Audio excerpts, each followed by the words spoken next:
Hello, everyone, and welcome back to Noah Unleashed. If you are new here, I am Melball Collins, your hostess with most of the mostest here for Noah Unleashed. I bring you all the news, reviews from everything in pro wrestling Noah that is available to me on Wrestle Universe. If you're not new here, welcome back to the glorious, glorious chaos. Before we get into the chaos of the show, which wasn't chaos at all, it was phenomenal. We need to have you guys like the video, subscribe to the channel, and make sure you leave any comments down below if you need to correct Melball, because Lord knows she's going to need it tonight. There's a lot of moves she didn't know. I don't even know if I'm pronouncing something properly, so we're going to have to talk about that when that comes up here. But we have a great show to talk about tonight, you guys. Sunny Voyage from June 7th. We're going to be talking about tonight featured a major singles match between Daiki Odashima and Owadasan, as well as two really cool matches that kind of led on into more story that I expect to hear about a lot going into the coming months, particularly with OZAWA, Team 2000X, and Tetsuya Endo. So, before we get into the show and review for tonight, I did want to point out real quick that there was announced on Pro Wrestling Noah that unfortunately Dragon Bane was examined for concussion symptoms following the Dragon's Gate Korakuen Hall event. The test showed no issues, but he will be out until he kind of feels better, speedy recovery to Dragon Bane. We're missing him tonight. We did get his brother in the first match, so without further ado, let's get into that. So, let me grab my notes here, get a better look at it, because I'm old, okay? Give me a break. So the first match was a tag match, and it featured former GHC Junior Tag Team Champions Masa and Junta Miyawaki taking on the interesting team of Eita and Alpha Wolf. Now, I mentioned on the last video, we've been noticing a lot of attitude change with Eita recently, and I'm kind of living for it. I'm very interested to see where this kind of almost nonchalant, antagonistic personality of his kind of leads to. So let's get into it here. Alpha Wolf and Miyawaki are starting off here, and they start getting the crowd fired up, chanting for them, trading locks and reversals. But Alpha Wolf decides to target the ankle and knee of Miyawaki in this one, and he ta- he well, we'll talk about it a little bit later in the match and even pretty soon here. Alpha Wolf, very interesting and unique, we'll say, offensive when it comes to Miyawaki. Alpha Wolf getting Miyawaki into this kind of almost like a cross-legged dingle-dangle looking thing. If you know a Malball, you know a dingle-dangle is one of her favorite things. It wasn't quite a dingle-dangle. It was almost a dingle-dangle. But as he had him in this, as he was pulling up the upper body of Miyawaki, he starts like nom-nomming on the trap of poor Miyawaki. This became a thing throughout the entire match. Alpha Wolf really liking to put people's stuff in their mouth. Alpha Wolf getting Miyawaki in a headlock and then biting the trap again. So much biting. Definitely an appropriately named wrestler here, Alpha Wolf. He's certainly nom all over everybody. Eita and Amaska in now, and Eita pulling the hair of Amaska, much to the displeasure of the crowd, them booing and letting him know they weren't too happy about that. Didn't stop the crowd, though, from chanting for him throughout the match. Definitely a huge crowd favorite over there. There was a tornado head scissors by Amaska on Eita.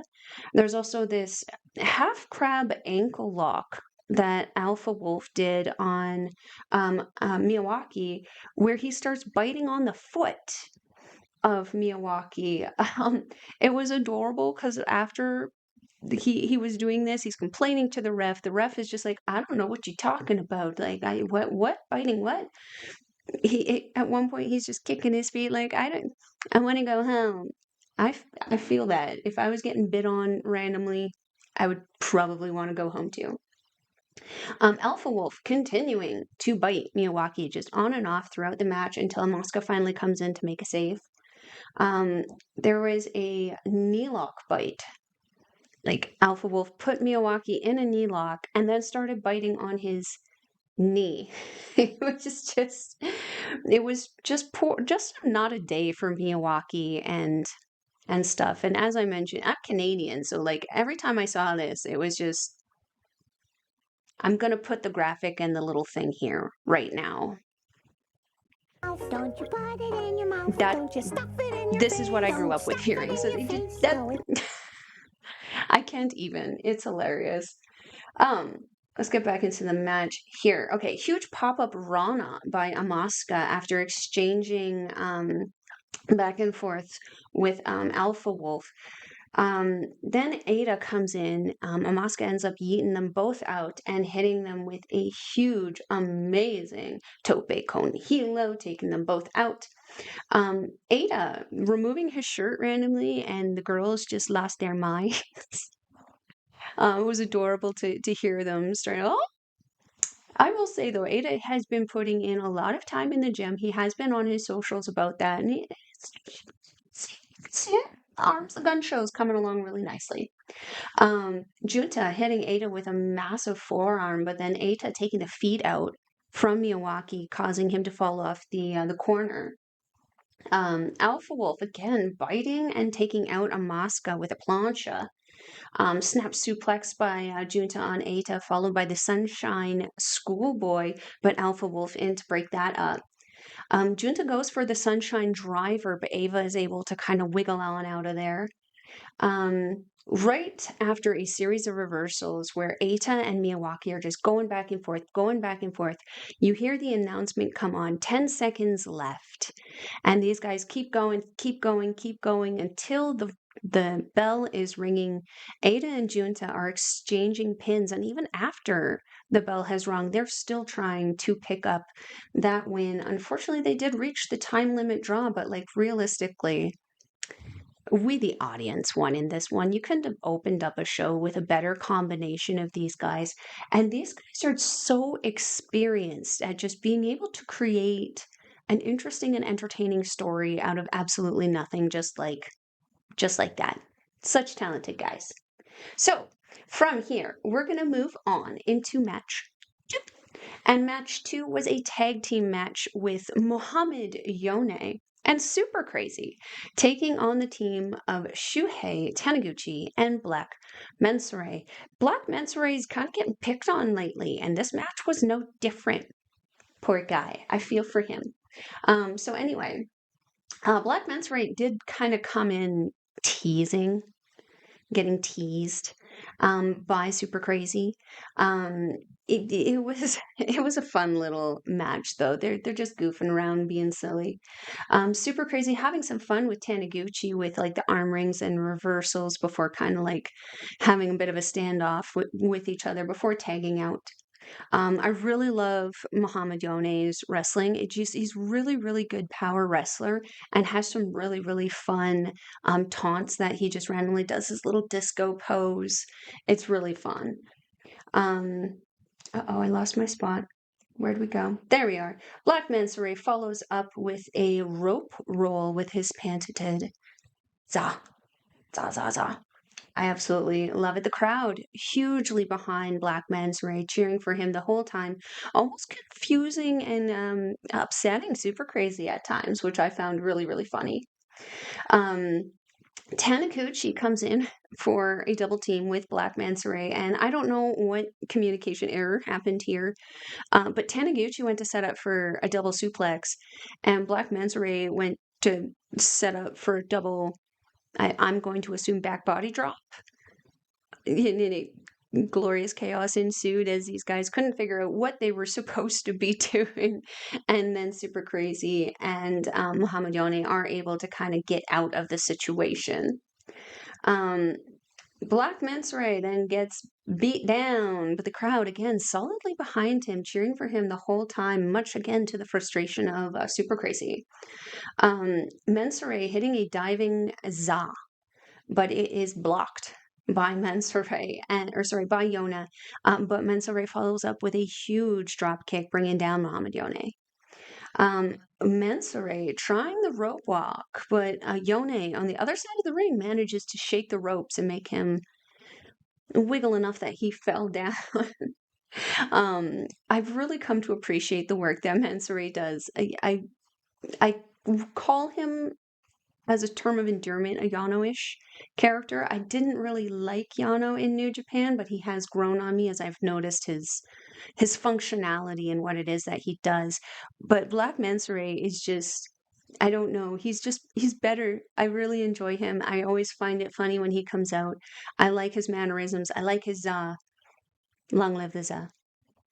Um, so, jumping spinning elbow drop by Super Crazy, who goes for a pin, and Taniguchi comes in to try to save Black Menso-re and ends up dropping an elbow on Black Menso-re when Super Crazy notices and moves out of the way. Super Crazy then goes back in for an attempted pin, and Taniguchi tries a big body splash, which Super Crazy moves for again. Poor Menso-re is just getting beat up in this match. So going into the finish, we have Super Crazy, and he does this really, really cool submission on Black Menso-re. I don't really know what it is. I know I've seen it somewhere before. I just couldn't remember where I've seen it before, so I couldn't look it up easily, but it looks very, very similar to that submission that Paige used to do. Back, I don't know if I only say that because I never watched her as Saraya, so I don't know if she's done it since WWE, but in WWE, Paige, it kind of looked, I think it was called the Rampage. I wrote down what I thought it might be, which was an inverted sharpshooter with a double chicken wing combo. But in this situation, instead of Super Crazy locking both arms with his own arms, he had one of Menso-re's arms locked around his waist and holding on to the other one. So yeah, it was very interesting way to end the match. I thought it was a really, really fun lead up, or second match for the show to lead into the rest of the show. Yeah, just a fun little goofy thing to show off some of the guys in the locker room. So moving on to match number 3, this was a singles match between Team 2000X's Daga, who had Yoshitatsu and Tadasuke in his corner, versus a guy named Calibus. Really, really cool looking lucha guy. Had really, really nice mask that matched with his trunks and the rest of his gear. Looked really, really cool. Daga is so good though. So experienced, so quick, so good, so over with the crowd too. It was very funny to see him come out because Tatsu came out first and it was just boo, boo, boo, boo, boos. And then Daga came out and it was cheers and Daga, Daga, Daga. It's really funny. Again, I want to know why. Why do we hate Tatsu? Leave your answer in the comment section down below there. Why don't we like Yoshitatsu? Is it just because he's Tatsu? Because like I think he's doing his job right. And maybe him being hated is doing his job right. I don't know. But why do you dislike Yoshitatsu? Let me know below. So let's talk about this match. Okay, the guy started off doing the crazy high speed lucha stuff that is so fast that I can't even begin to try to call it. With Daga randomly just stopping the match to take his shirt off, much to the delight of the crowd. There was a fun little flip and kip up section where Daga was just not impressed, just kind of going, it's so. Hard guy, tough crowd. Daga on the outside, luring Calibus to the outside, hopping back into the ring, and then hitting him with a tope suicida, pushing him into the 4th row. It was pretty cool. Daga constantly, again, doing the so-so motion throughout the match whenever they kind of finished a sequence, and kind of he wasn't feeling it, wasn't too impressed. Calibus with a top rope moonsault to the outside to all of Team 2000X. Back in the ring, these guys are hitting each other with like everything they got as hard as they can. Lots of kicks, lots of flips, lots of moves, lots of things going on. It was glorious, glorious chaos at its finest. Tadasuke casually grabbing the foot of Calibus as he walked by, the ref noticing and immediately kind of giving him shit. To kind of go into the end of this match, though, Daga hitting Calibus with a massive Diablo wings, which, if you don't know what that is, it's a double underhook, facebuster on the knee, for a big win to his adoring crowd. Wow. I really am impressed with Daga. He is one of those guys who you don't seem to see him ever have a bad match. It doesn't matter who he's in with, how experienced they are or how inexperienced they are. He makes them look as good as he makes himself look. In fact, he probably makes himself make it just a little bit better. But he's that guy who, if you see he's on the match card, you know that that match is guaranteed to be an amazing, incredible match. So, moving on to match 4. This was a fun match. So, this was a 6-man tag team match featuring the team of All Rebellion, which was the combination of Kaito Kiyomiya, Alejandro, and Kai Fujimura, taking on the team of Kenoh, Ulka Sasaki, and Masa Kitamiya. So lots of chain wrestling to start at the beginning of this between Kiyomiya and Sasaki. These guys, I mean, the fighting background of Sasaki plus that just perfectionism and just amazing training of Kiyomiya, the two of them went so well together. Where'd we go? So when we start off with this, we see Ulka reverse Kaito into a Kimura lock, and then Kaito reversing into a Boston Crab, and then Ulka reversing into a pin attempt. These guys were just flowing from one thing to the next and using the entire ring to do it. It was such a treat to watch. So Alejandro coming in and immediately antagonizing Kenoh, and as soon as that happened, I was like, this is not going to be good for you, guy. I love Alejandro. And Kenoh is this guy who I really enjoy seeing him, and he's an incredibly experienced wrestler. But based on his mannerisms and his attitude, depends on how badly I want to see him kicked in the face. And this match, I was good. We were in a good Kenoh phase. And then this match happened. And I want to see Kenoh's face kicked in. Face. So let's talk some more about it. Even though it did start with Alejandro poking the bear, essentially. So again, Alejandro antagonizing Kenoh, taking pop shots at Alejandro later in the match from the corner, and really kind of just doing whatever he can to just put extra shots in on Alejandro. There's one point where Alejandro got Kenoh into a camel clutch and just starts messing up with his do. Ace Ventura taught us in the 90s, you don't mess with the do. Bad things happen when you mess with the do, and bad things did happen. Yeah, as soon as he could, Kenoh reversed this move and tried to actually pull the mask of Alejandro off. So that was kind of the turnaround being fair play on that one. Can always rely on Kitamiya to be just a solid in-ring performer. Just coming in and hitting Alejandro with a massive senton. He's so solid. He's so good. Not liking the attitude that Sasaki is having lately, though, and I think that's probably because he's working in tandem with Kenoh right now. But I find that Sasaki is kind of bringing on the same kind of attitude, same kind of temperament that Kenoh is kind of emulating around him, and thus, we pick up those things as one does when they're influenced by a mentor or a good friend. We pick up those things. Not liking this one, though. Sasaki, you can give it back. There's only one Kenoh. We can barely handle him. Kenoh really freaking mad at Alejandro, as I mentioned. Take a chill pill, my guy. There's one point where they're on the outside and Kenoh is just yeeting Alejandro around. All you could see was his feet mostly for the tandem that they were out there. Kiyomiya comes in, though, cleaning house, taking care of his boys, saving his team, bringing everyone down. Huge missile drop kick by Kiyomiya on Sasaki. Fujimura now in with a big back elbow, then a forearm, and then a huge diving senton to Kitamiya for 2. All Rebellion trying to go in and just feed strikes to Kitamiya, and I was like, what are you guys doing? That is a very dumb decision. First Alejandro, and it doesn't work. It actually ends up hulking up Kitamiya. Next, Kiyomiya hits Kitamiya, and it just hulks him up. Kai Fujimura in there thinking maybe mine could make a difference. They did not.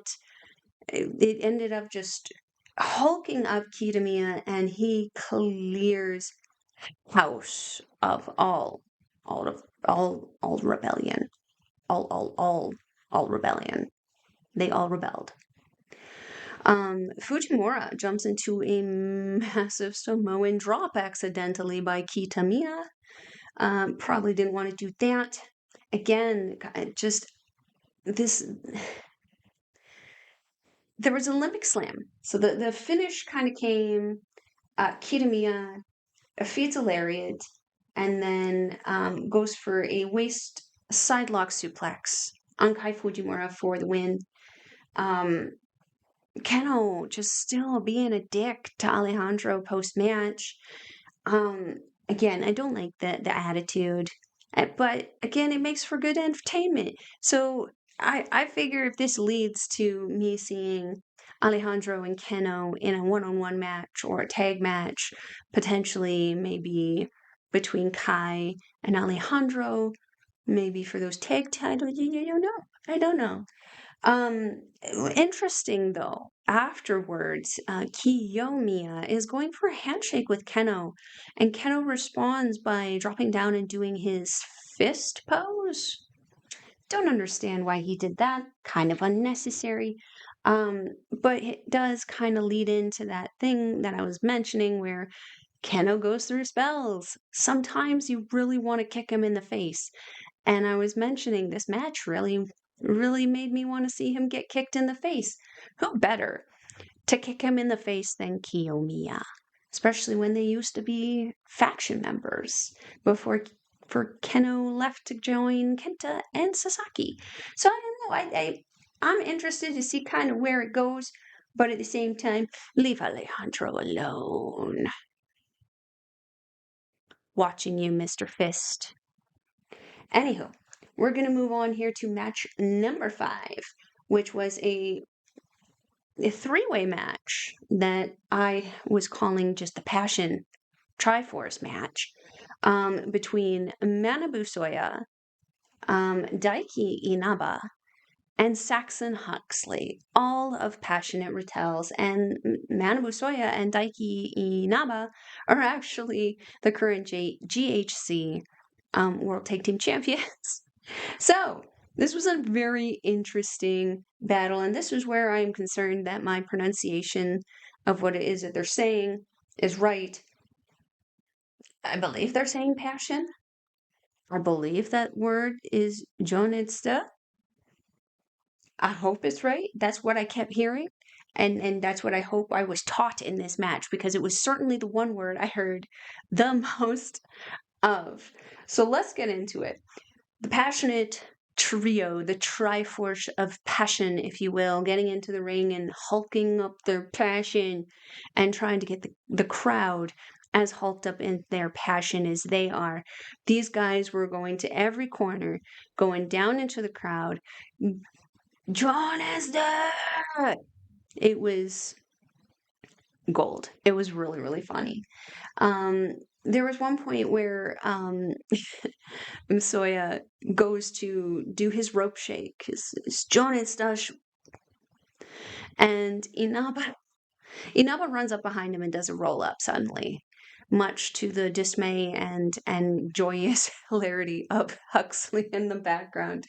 That was very shocking, and this is where they kind of started going after each other, and we saw some passionate titty tenderizers as these guys proceeded to chop the shit out of each other's chests for quite some time before Manabu Soya finally double chopped both of them off to the side. Huxley and Inaba were, I'm pretty sure at one point, because Inaba, or not Inaba, Soya said other words. I'm not sure Inaba and Huxley actually said anything other than Jonesta. So I kind of got this like flashback to my Teen Titan Go cartoon watching time of the episode where Beast Boy and Cyborg only spoke to each other in the words waffle, waffles, waffles, waffles, waffles, waffles, Jonesta, Jonesta, Jonesta. It felt like that, and it made me indescribably happy considering it was 3 a.m. at that time. Soya with a point distraction where he just and Huxley's like, eh? He looks immediately, and it was really funny because then he was able to grab him and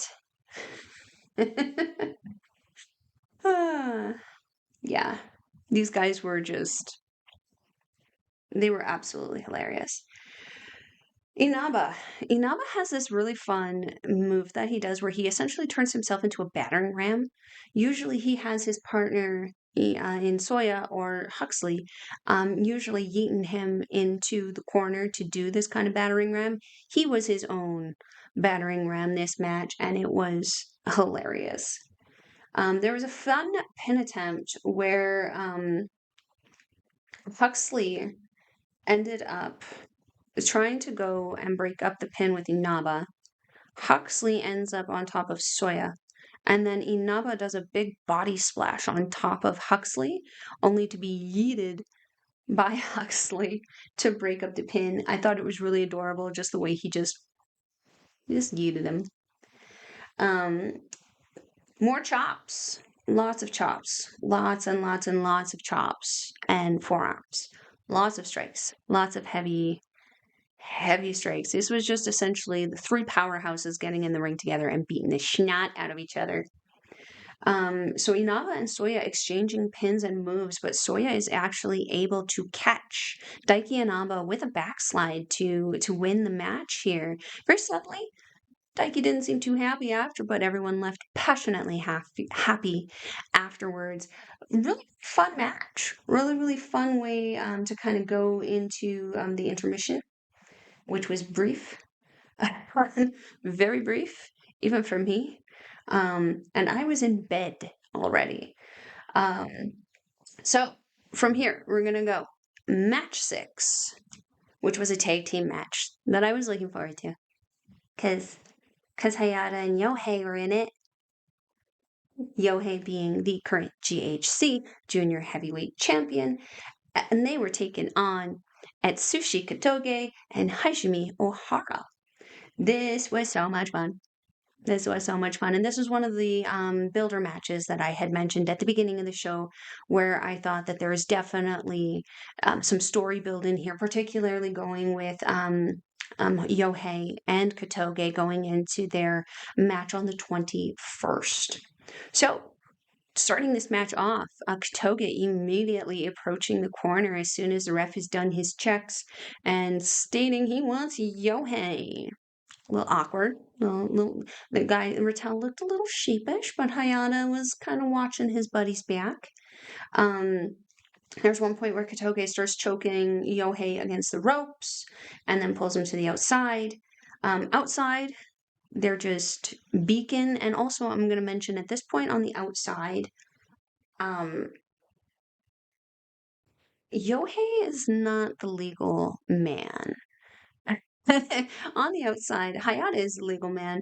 Yohei's on the outside beating the crap out of Kotoge because Kotoge is having a bit of a problem focusing on anything other than Yohei. It does become a problem throughout the match for him, unfortunately. Yeah. So.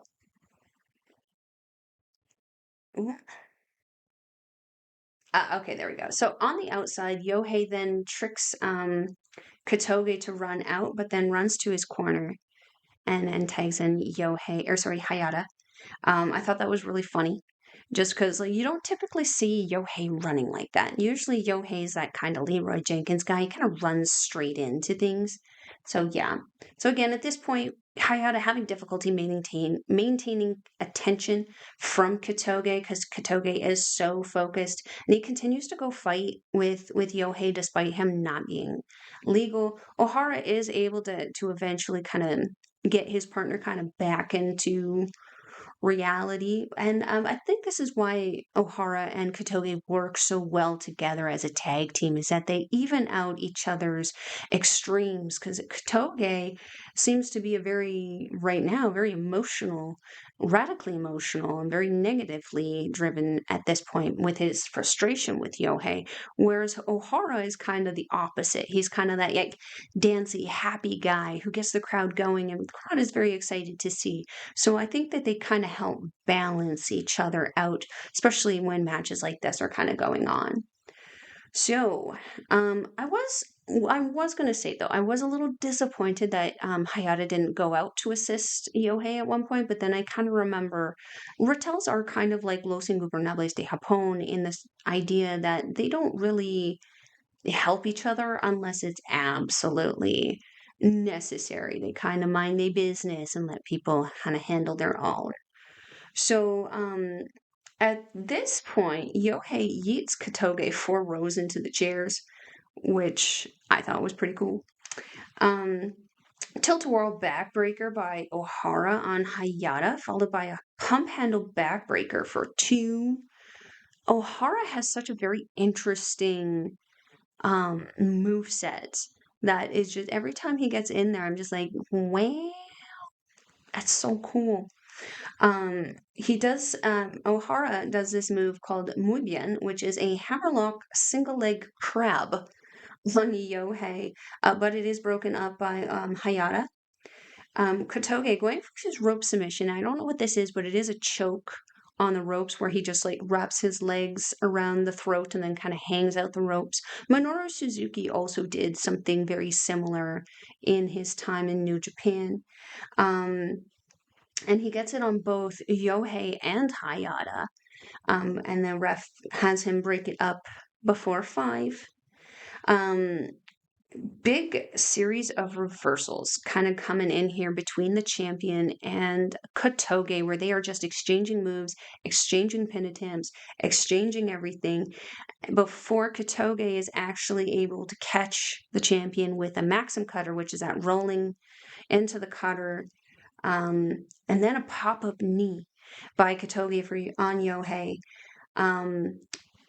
Going into the end here, I have concerns, so let's talk about it. The end came.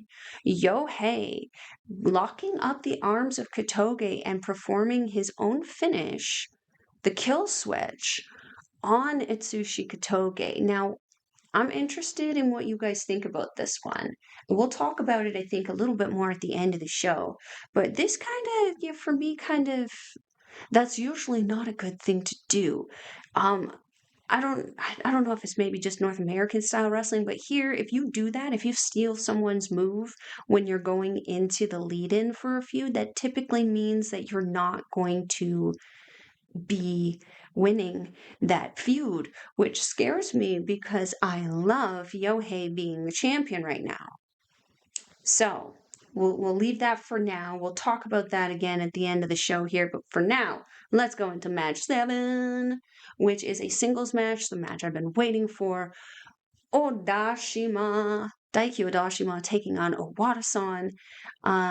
This has been brewing for a bit. Odashima has really not been too happy with how Team 2000X is doing their ish. I don't think anybody but Team 2000X is happy with Team 2000X doing their ish. But let's get into it, you guys. So, big head scissors by Odashima to start off the match, followed by a big tope suicida. This yeets Owadasan probably about 5 rows back, which is impressive. It's impressive.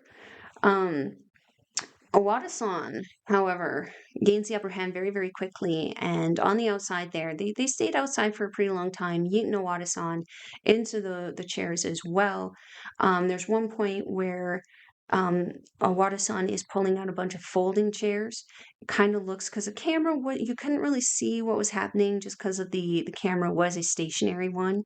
It looked like Owada-san buried Odashima under a couple folding chairs before attempting to hit him with one, the ref interjecting but getting kind of tossed aside, and I think kind of dealt with Team 2000, Team 2000X, and Owada-san proceeds to smash the ever-living crap out of poor Odashima on the outside there. There's one point also in between all of this stuff. Owada-san was really beaking with the crowd, really not happy with them, really getting in their faces, and I love it because he's really become quite a brat of the locker room, and I love seeing it because it creates a lot of fun experiences for people, even if you're being yelled at. There was one point where Odashima hits a massive big drop kick, coming back into the ring to come back, and a springboard crossbody for 2, followed by a gut wrench suplex, which Odashima has just become synonymous with. Odashima going through a list of pinfalls, like every pinfall that he has ever been taught, he went through trying to put onto Owada-san, but he is just able to get out of everything. He's able to stop him abruptly with a wheelbarrow kind of slam onto his face. Poor Odashima. Odashima unleashes strikes on Owada-san, but Owada-san stops him in his tracks with a big pumping boot. Going into the finish here, we have Owada-san hitting a float over belly to back suplex, picking up the win over Odashima. I was a little sad about this. I kind of thought that Odashima had kind of gotten this one, that he was ready for this win. But that being said, I'm also not angry because Owada-san has also been putting in a lot of work, and his character development has just been insane since joining Team 2000X 6 months ago. So I'm okay with it. I do want to see it run back though, before the end of the year, just to see what it is that Odashima has learned since this loss. So from here, we are going to go into the main event of the evening, you guys. Match number 8 is a tag team match, and it features the team of Team 2000X, OZAWA, and the newest member, Takashi Sugiura, the Godfather, along with Yoshitatsu, Tadasuke, and eventually Owada-san. Taking on the team of Tetsuya Endo and Shuji Kato. This match was great, but also at times felt unfair. And let's talk about why. So, to start, Endo and Kondo actually jumping Team 2000X before they can even get their gear off. They're actually right in the middle of Ozawa's intro. He has the title in his mouth and everything. Really funny little way to start the match, especially considering they were the faces, but Team 2000X does gain the upper hand rather quickly, and they begin to beat down Endo specifically. And Ozawa still wearing his entrance gear and at times his sunglasses while doing it. Endo regains the upper hand though by doing a double handspring back elbow to Takashi Sugiura and Ozawa, which oh, I have more to that thought. Oh, yes, and then Endo tries to follow up with the Endo special, but Tadasuke actually trips him on the other side. Should have read the rest of that sentence. On the outside, chaos ensues, and after a bit, Endo is actually rolled up into the ring, and the match officially starts. The bell officially rings. Endo beat down again. That was kind of the flavor, the style of this match, is Endo was getting beat down a lot. Ozawa knocking down Kondo and flipping him off before moonsaulting, doing that buckle moonsault onto Tetsuya Endo, and then Kondo, not taken lightly, the message, runs in and interferes, but gets a shotgun drop kick in the corner from Ozawa for his trouble. Sugiura comes in and continues, as per usual, to beat down poor Endo. Despite boos from the crowd, I feel like they fuel him at this point. An avalanche brainbuster by Sugiura, followed by a Boston Crab on Endo, but Endo is able to make it to the ropes. There was a powerbomb backbreaker by Endo on Ozawa. I didn't write down to who, but I know it was Ozawa, to tag out to Kondo, and then Kondo hitting the corner but being chased in by Sugiura. I don't know what I meant by that. Kondo then grabs Sugiura. Oh, okay. Okay, so Kondo hits the corner, but Sugiura kind of runs in after him, is what I meant. At that point, Kondo grabs him and sets him up for a bulldog. But then Ozawa comes to run in at the same time, and Kondo hits a big lariat on Ozawa while hitting that bulldog on Sugiura. I called the lariat a bit of a drive-by, not intentional, but a happy little accident. Kondo doing a hair toss on Ozawa, but literally like from behind him and like not even ducking his head. It was insane. So, okay, Ozawa biting the trap of Kondo. Are you guys not being fed in Noah? Is there some kind of, is vampirism a thing over there? I need to know what's going on. Why is everyone trying to eat everybody else? Oh my goodness. Sugiura and Endo striking the hell out of each other, with Endo eventually getting a big drop kick. Kondo with a huge Uranagi style spear out of the corner on Sugiura for one, because Ozawa broke it up. A tope con hilo by Endo on all of Team 2000X. So this is where things start to downward spiral, unfortunately, for Kondo and Endo. There is... So Owadasan distracts the ref. Tadasuke slides in the chair to Sugiura, and he takes it and nails Kondo with it. Sugiura and Ozawa then proceed to pick Kondo apart, but Endo is able to make a save, such as it is. Sugiura grabs Kondo by the nads, by his cajones, by his family jewels. Randomly, there was no reason other than just squeezing, because from here we transition into an Olympic slam, which Sugiura capitalized, picked up the win.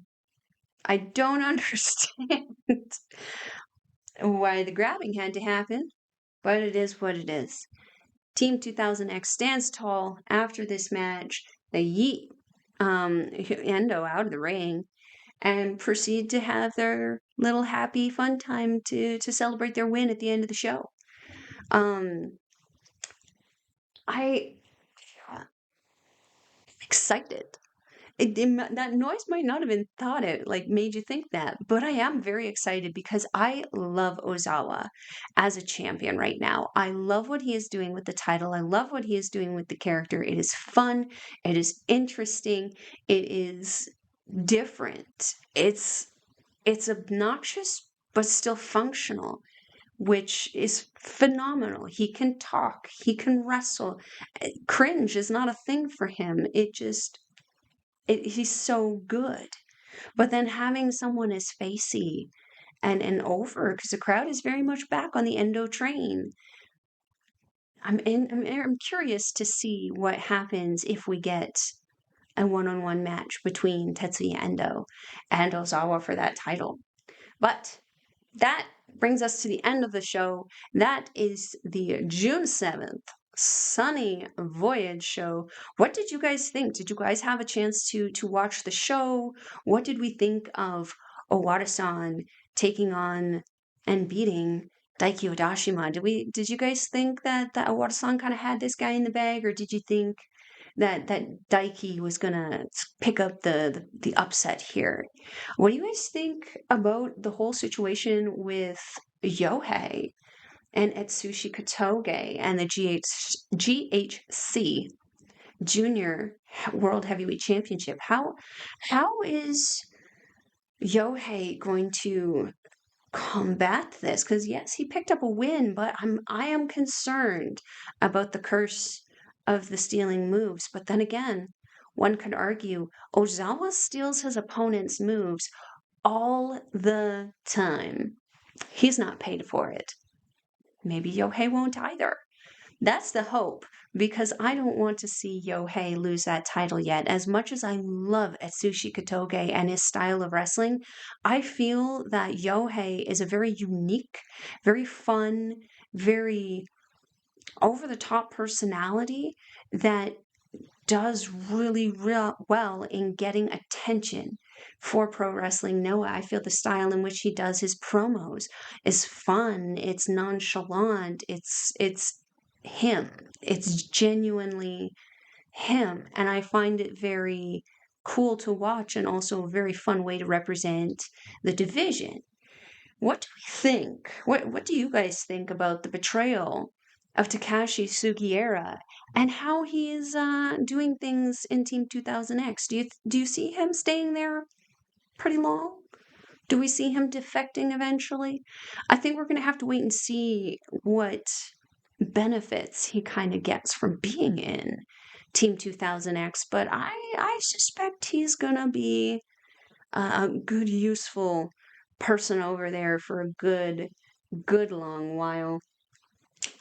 So with that being said, we're almost at an hour here. We're at 45 minutes. We want to get out of here. So if you guys are interested, like the video, subscribe to the channel, and comment down below anything you have, questions, concerns, or just comments about the show, about me, about OLE. Let us know in the comment section below. Make sure you also follow OLE here on YouTube as well as all of its socials to see what everybody else has got going on. We've got wrestling reviews, we got drag show reviews, we got music reviews, movie reviews, fashion, you name it, we got it. So go follow all of us to find out what we are all up to. If you're wanting to follow a Melball, you can follow me on the X thing at Collins Melball. You can follow me on everything else: Facebook, Instagram, TikTok, Mastodon, Blue Sky at Melball Collins. You can also find my other show, a part of the Strong Style Chronicles, Strong Style Fashion, coming out in a week. I'm going to be doing a really fun cover on Junta Miyawaki, the Sunshine Hero, so you want to stay tuned to see about that. Also, if you guys are wanting to watch any of the Pro Wrestling Noah shows, I will leave the link to Wrestle Universe in the description box down below. It is, I think, 1,298, yes, yen, approximately 12 to 13 Canadian, depending on where our dollar bill be. I pay about 13-ish dollars for mine, and that is through Wrestle Universe. If you want, you can also go to their YouTube channel, which I will leave in the link or in the description box below, that you can also check out any promos that they're doing, any backstage interviews, any extra content, and some extra matches if you go down there on the right day. So, that all being said, I am your Mel Ball. I will see you next time. Matane!